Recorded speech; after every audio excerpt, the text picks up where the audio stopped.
Maharaja Agrasen Himalayan Garhwal विश्वविद्यालय पौड़ी गढ़वाल उत्तराखंड में doctor Brajlata Sharma को त्रिपुरा की राजधानी अगरतला के त्रिपुरा विश्वविद्यालय में पूर्वोत्तर हिंदी अकेडमी की तरफ से 3 से 5 फरवरी 2023 तक राष्ट्रीय हिंदी विकास सम्मेलन का आयोजन किया गया, जो 3 दिवसीय सम्मेलन में हिंदी लेखन सम्मान, हिंदी संगोष्ठी, कवि गोष्ठी, लेखक मिलन, पर्यटन शिविर, सांस्कृतिक समागम का आयोजन किया गया।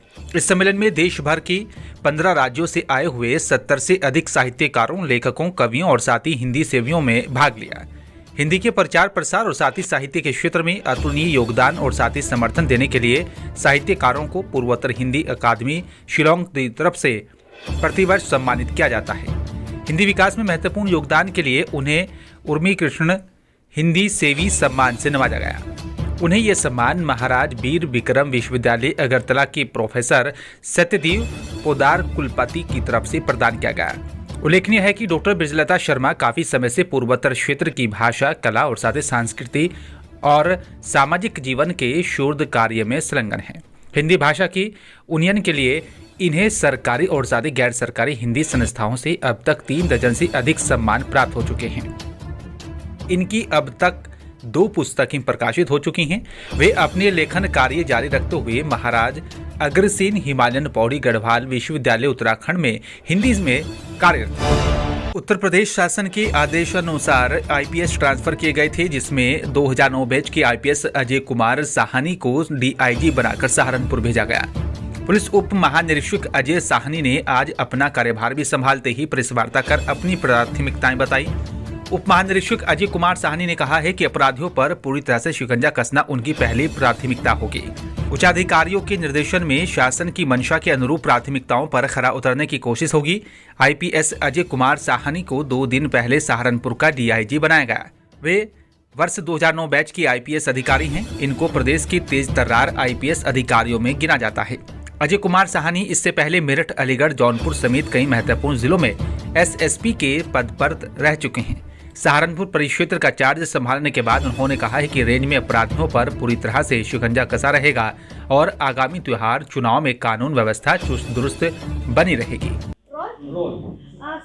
खनन को लेकर सबसे बड़ी समस्या ये नहीं है कि जनपद में अवैध खनन वो अलग चीज है। दूसरे राज्य के लोग यूपी में आते हैं, खनन करते हैं और भाग जाते हैं। जैसा कि आप लोग जान रहे हैं कि सहारनपुर की जो सीमा है वो हरियाणा राज्य से भी लगती है।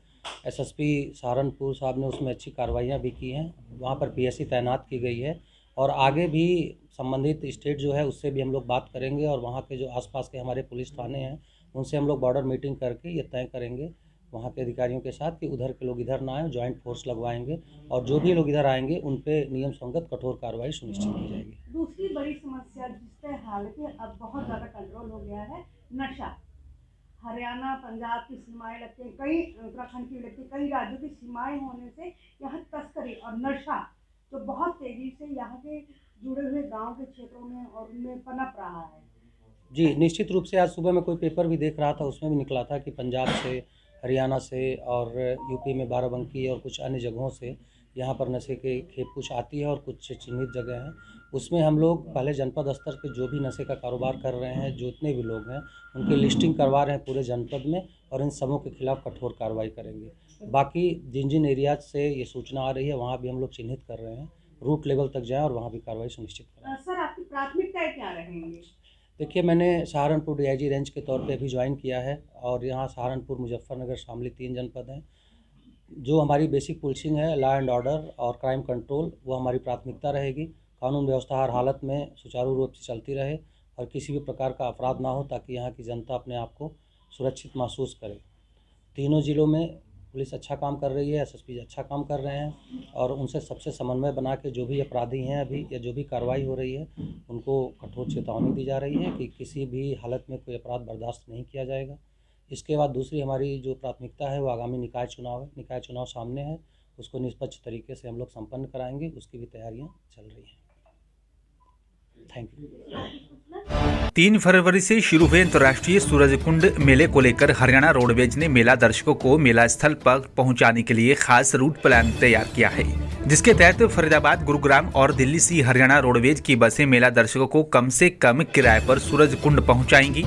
हरियाणा रोडवेज के जीएम लेखराज ने इस बात की पुष्टि करते हुए विस्तार से जानकारी दी। इन बसों के चलते लोग अपनी प्राइवेट वाहनों को छोड़कर पब्लिक ट्रांसपोर्ट का इस्तेमाल करेंगे, जिससे सड़कों पर ट्रैफिक जाम से निजात मिलेगी और लोग कम खर्च में बिना किसी असुविधा के मेले का लुत्फ उठा पाएंगे। गुरुदत्त नाम है। गुरुदत्त जी, सूरजकुंड मेला लग रहा है और हरियाणा रोडवेज की तरफ से कितनी सुविधा आपको मिल रही है? देखिए जी, हरियाणा रोडवेज की वजह से बहुत अच्छी सुविधा दी गई है। हर आधे घंटे में यहाँ से सूरजकुंड के लिए बस चलाई गई हैं और मिनिमम किराया रखा हुआ है 10 रुपये, 5 रुपये और 20 रुपये, जैसे जैसे जिस हिसाब से डिस्टेंस है उस हिसाब से मिनिमम रेट रखा हुआ है। और जिसकी हमको इतनी अच्छी सुविधा होगी ताकि हम अपनी भी व्हीकल गाड़ी लेके जाते हैं तो वहाँ पे पार्किंग के भी पैसे बचते हैं और असुविधा के लिए खेत ज़्यादा होती है। तो इसलिए हमें हरियाणा रोडवेज की बसों का टाइमिंग समय बहुत अच्छा पसंद है, बढ़िया, ठीक है। जीएम साहब, अंतर्राष्ट्रीय सूरजकुंड मेला लगाया जा रहा है 36वां। हरियाणा रोडवेज की तरफ से क्या कुछ लोगों के लिए कुछ व्यवस्था कर रहा है? नमस्कार। ये जो 36वां सूरजकुंड क्राफ्ट मेला लगने जा रहा है, इसके अंदर हमने यात्रियों की सुविधा के लिए 4 जगह से अपनी बसें चलाई हैं, फरीदाबाद डिपो की तरफ से, और 2 जगह चली हैं दिल्ली डिपो की तरफ से और गुड़गांव की तरफ से। जो गुड़गांव से मेले में आएंगी और आईएसबीटी दिल्ली से मेले में आएंगे और वापस जाएंगे। हमारी हरियाणा रोडवेज फरीदाबाद की तरफ से बल्लभगढ़ से ओल्ड बस स्टैंड, ओल्ड ये फरीदाबाद होते हुए जाएंगी सूरजकुंड, और एक जाएगी यहाँ से वाया एनआईटी और एक जाएगी बड़खल से सीधा सूरजकुंड और वो वहीं पर चक्कर मारेगी, और एक गाड़ी जाएगी वाया बदरपुर, फरीदाबाद से बल्लभगढ़ से वाया बदरपुर होते हुए मेले में जाएगी। और एक रूट है हमारा बल्लभगढ़ से तुगलकाबाद, वो मेले में होते हुए आगे तुगलकाबाद जाएगा, तुगलकाबाद से फिर वापस सूरजकुंड होते हुए बैक आएगा। तो क्या टाइमिंग रखी गई, कितना किराया इसमें रहेगा? हमने जो इनकी टाइमिंग रखी है सुबह 7 बजे से लेकर रात को 9 बजे तक रखी है, और शनिवार इतवार को स्पेशल डे होता है, उस दिन लोगों की छुट्टी होती है, मेला घूमने के लिए जाते हैं। उसके लिए डिमांड के मुताबिक हम स्पेशल बसेस चलाएंगे। कितना फ़ायदा मिलेगा लोगों के लिए इससे, यात्रियों को? लोगों को काफ़ी फ़ायदा होगा इससे। यहाँ से जो हमने किराया रखा है वो 20 रुपये है, और जो यहाँ से बड़खल से मेट्रो रेलवे स्टेशन से है वो है 20 रुपये, और रास्ते में से है उसका 10 रुपये और 5 रुपये। क्या महिलाओं के लिए स्पेशल बस चलाई गई है कुछ ऐसी? नहीं, महिलाओं के लिए स्पेशल बस नहीं कोई चलाई गई है मेले के अंदर। महिलाओं के लिए केवल और केवल सिर्फ स्कूल के बच्चों को सुविधा दी जाती है, केवल महिलाओं के लिए। तो स्कूल के बच्चों की बात करें किराए के लिए, क्या कुछ कम मिलेगा किराया कुछ ऐसा? नहीं, फिलहाल हमारे को स्कूल के बच्चों के लिए किराए में कोई छूट के लिए कोई नहीं इस तरह का वो प्रावधान दिया गया, ना कोई ऐसी हिदायत जारी की गई है। वो वही किराया लगेगा, ये वैसे ही बहुत ही वाजिब किराया है। उत्तर प्रदेश के अमरोहा पहुंचे कांग्रेस नेता आचार्य प्रमोद कृष्णम ने मंच से कहा कि ब्राह्मण जो भी होता है वो हुसैनी होता है। रामचरितमानस पर भी बोले, आचार्य किसी भी धर्म ग्रंथ में लोगों की आस्था होती है, किसी भी धर्म ग्रंथ का अपमान ना हो, हजारों करोड़ों लोगों की आस्था होती है। मैं चाहता हूं कि किसी भी समाज के लोगों को ठेस ना पहुंचे। जो लोग रामायण का अपमान कर रहे हैं, मुझे नहीं लगता उन्हें ऐसा करना चाहिए, और किसी भी पॉलिटिकल का नेता रामायण का अपमान करता है तो उस पर मैं माननीय मुख्यमंत्री जी से मांग करता हूं कि स्वामी प्रसाद मौर्य के खिलाफ कार्रवाई की जाए, क्योंकि उन्होंने करोड़ों लोगों की आस्था को ठेस पहुंचाई है। बाबा रामदेव पर भी बोले, आचार्य प्रमोद कृष्णम ने कहा कि जो अपमान स्वामी प्रसाद मौर्य कर रहे हैं वही सेम गुनाह इस्लाम की तौहीन करके बाबा रामदेव ने भी किया है। मैं बाबा रामदेव के खिलाफ सख्त से सख्त कार्रवाई करने की मांग करता हूं, और मैं इस तरह के लोगों का जो भी मुल्क के लिए खतरा हो सकता है, जो देश के लिए खतरा है, जो देश के समाज के लिए खतरा है, जो समाज के ताने बाने को छिन भिन करना चाहते हैं, उनके खिलाफ कार्रवाई होनी चाहिए। तमाम जो रामचरितमानस को लेकर इस समय विवाद चला हुआ, क्या कहते देखिए, किसी भी धर्म ग्रंथ में करोड़ों लोगों की आस्था होती है। मैं चाहता हूं कि किसी भी धर्म ग्रंथ का अपमान ना हो, क्योंकि लोगों की जो आस्था है वो तर्क की मोहताज नहीं है। जो लोग रामायण की बेइज्जती कर रहे हैं, जो लोग रामायण का अपमान कर रहे हैं, मुझे नहीं लगता कि उन्हें ये करना चाहिए। और अगर किसी पॉलिटिकल पार्टी का नेता रामायण का अपमान करता है, वो करोड़ों हिंदुओं की भावनाओं को ठेस पहुंचाता है। मैं उत्तर प्रदेश के मुख्यमंत्री से और अखिलेश यादव जी से मांग करता हूं कि स्वामी प्रसाद मौर्य के खिलाफ सख्त से सख्त कार्रवाई की जाए, क्योंकि उन्होंने करोड़ों लोगों की आस्था को ठेस पहुंचाई है। बाबा रामदेव ने मुसलमानों को लेकर एक टिप्पणी की है कि ऊंचा पजामा पहनना और नमाज पढ़ना जो गुनाह स्वामी प्रसाद मौर्य रामायण का अपमान करके कर रहे हैं, वही सेम गुनाह बाबा रामदेव जी ने इस्लाम की तौहीन करके किया है। मैं बाबा रामदेव के खिलाफ सख्त से सख्त कार्रवाई करने की मांग करता हूं और इस तरह के लोगों को, जो मुल्क के लिए खतरा है, जो देश के लिए खतरा है, जो देश के समाज के लिए खतरा है, जो समाज के ताने बाने को छिन्न भिन्न करना चाहते हैं, इन पर देशद्रोह जैसा मुकदमा लगाया जाए। धर्मेंद्र शास्त्री आजकल भविष्यवाणी कर रहे हैं, वो कह रहे हैं कि सनातन धर्म जो है वो सनातन हिंदू का विवाद करने की मांग करते हैं। मैं धीरेन्द्र शास्त्री जी को जानता नहीं, तो मैं उन पर कोई टिप्पणी नहीं करूंगा। क्या आपको लगता है कि अखिलेश यादव को स्वामी प्रसाद मौर्य को बाहर कर देना चाहिए? स्वामी प्रसाद मौर्य के खिलाफ NSA के तहत कार्रवाई होनी चाहिए, उन्हें जेल में डाल देना चाहिए। मैं हैरान हूं कि उत्तर प्रदेश के मुख्यमंत्री अपने को राम भक्त कहते हैं। राम भक्त की सरकार, राम भक्त का शासन और राम को गाली देने वाला अभी तक बाहर घूम रहा है। उस पार्टी में जो अभी रखा है, तो उसके बारे में क्या कहेंगे अखिलेश यादव के लिए? मुझे लगता है कि अखिलेश यादव जी की पार्टी का बेड़ा गर्क करने का काम स्वामी प्रसाद मौर्य कर रहे हैं। ब्राह्मण जो भी होता है वो हुसैनी होता है, क्योंकि वो सच की लड़ाई लड़ता है। अमरोहा के जो पुराने वहाँ जनपद की गजरोला में पहुंची बीजेपी व्यापार प्रकोष्ठ के प्रदेश अध्यक्ष विनीत अग्रवाल शारदा ने बीजेपी व्यापार प्रकोष्ठ के अमरोहा जिला अध्यक्ष प्रदीप अग्रवाल के प्रतिष्ठान पर प्रेस वार्ता का आयोजन किया, जहां पर उन्होंने अखिलेश यादव और साथ ही स्वामी प्रसाद मौर्य पर जमकर निशाना साधा। उन्होंने कहा कि स्वामी प्रसाद मौर्य, जिसने हिंदू और साथ ही सनातन धर्म को ठेस पहुंचाते हुए रामचरितमानस पर टिप्पणी की, ऐसे व्यक्ति को भारत में रहने का कोई अधिकार नहीं है, उसको पाकिस्तान भेज देना चाहिए। इसके अलावा उन्होंने भारत की सरकार और साथ ही न्यायालय से उसके खिलाफ भी चौराहे पर कड़ी कार्रवाई करने की मांग की। देखिए, स्वामी प्रसाद मौर्य एक मोहरा है। इसके कमांडर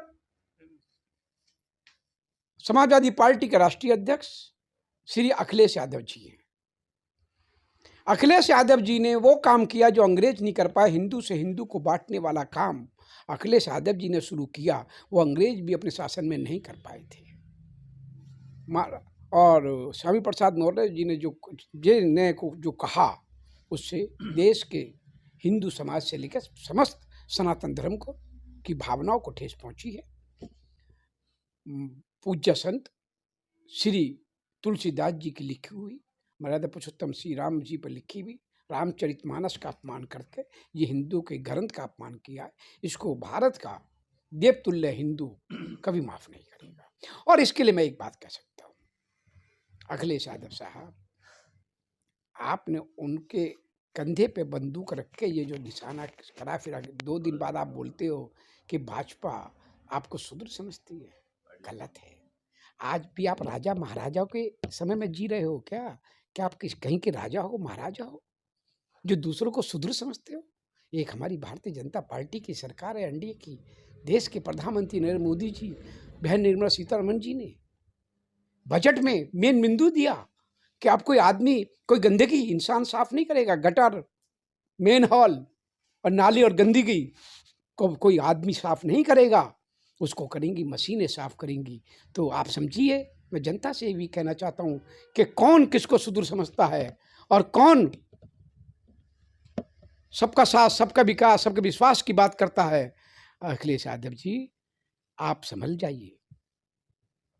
आज वो अंग्रेजों का जमाना नहीं है। तो मैं कह सकता हूँ कि अखिलेश यादव जी, आप जो कर रहे हो, क्योंकि आपको मालूम है आपकी राजनीतिक जमीन खिसक चुकी है। आपका जो ये स्वामी प्रसाद मौर्य है, इसका दिमाग राक्षसी दिमाग है, जानवर प्रवृत्ति का है। इस जानवर प्रवृत्ति और राक्षसी दिमाग के व्यक्ति को भारत में रहने का अधिकार नहीं होना चाहिए। जो हमारी रामचरितमानस पे उंगली उठाए, जो मर्यादा पुरुषोत्तम श्री राम पे उंगली उठाए, मैं समझता हूँ ये एक फैशन बन गया है हिंदुओं के देवी देवता भगवानों पर उंगली उठाने का और बोलने का।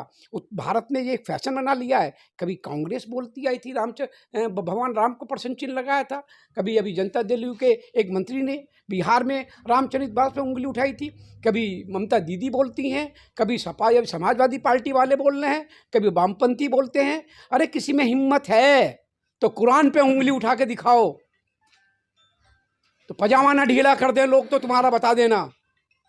जब आपने तो हिंदू देवी देवताओं का अपमान करने का फैसला बना लिया है, यह बर्दाश्त नहीं होगा।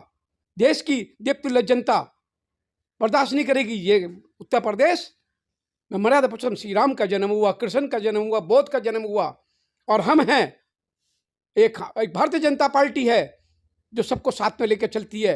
तो क्या उत्तर प्रदेश में राम राज्य को रहे? इससे समाजवादी पार्टी के अध्यक्ष अखिलेश यादव जी की नींद उड़ गई है। इसलिए वो इस तरीके से हिंदू को बांटने का काम, इस तरीके से राक्षसी प्रवृत्ति के और आपका जानवर की प्रवृत्ति के अपने स्वामी प्रसाद मौर्य को आगे करके उन्होंने जो ये गलत काम किया है, इसको भारत और उत्तर प्रदेश की देवतुल्य हिंदू समाज या समस्त समाज माफ नहीं